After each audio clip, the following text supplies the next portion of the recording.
But it's the case that eating starches more than eating something like fructose, even though it has its own health dangers, is going to lead you to a diagnosis of diabetes faster. Both will actually lead to it. Fructose is actually quite dangerous. So table sugar and high fructose corn syrup, and fructose is actually quite dangerous because of the way it's metabolized. So when you eat glucose, or you eat a slice of bread, that's 100% glucose.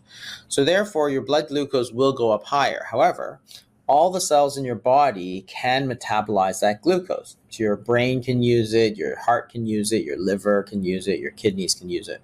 So all, your body's cells are using up some of this glucose, because remember, the glucose is a source of energy. Your body can use it as a source of energy.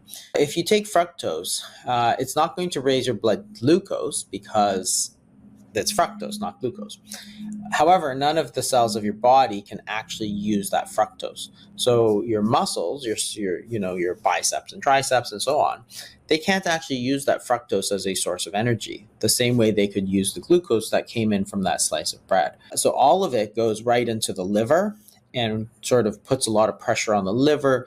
The liver has to turn this fructose either into glucose, or it has to turn it into fat, which can cause fatty liver and then lead to this sort of cascade of insulin resistance. So the fructose, which is the table sugar and high fructose corn syrup, is actually, I think, much more dangerous because there's no way your body can use it in the same way.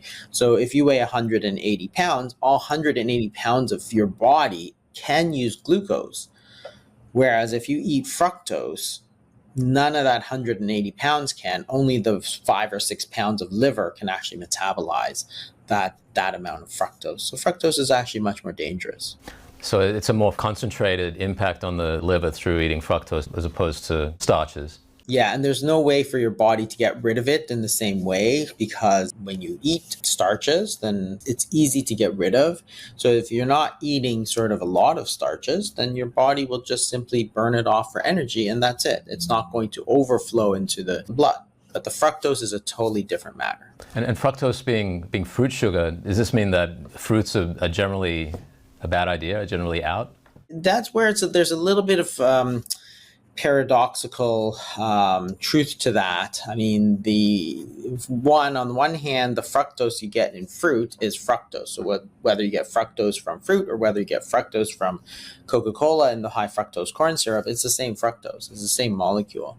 However, in general, it's harder to overconsume fruit compared to added sugars. So when you're talking about the amount of fructose you get from, say, an apple, it's relatively low compared to the amount that you can get in a can of Coca-Cola, for example, because you can drink 3, 4, 5, 6 Coca-Colas a day. Much fewer people are going to eat 6 apples a day. There's a difference in the way that the food is. So when you consider the nutritional impact of a food, you have to consider not only the molecules, that is the vitamins, the minerals, the glucose, the fructose, and all that, but how it's contained. So if you eat an apple, for example, you're getting a lot of fiber, you're getting, all that other things.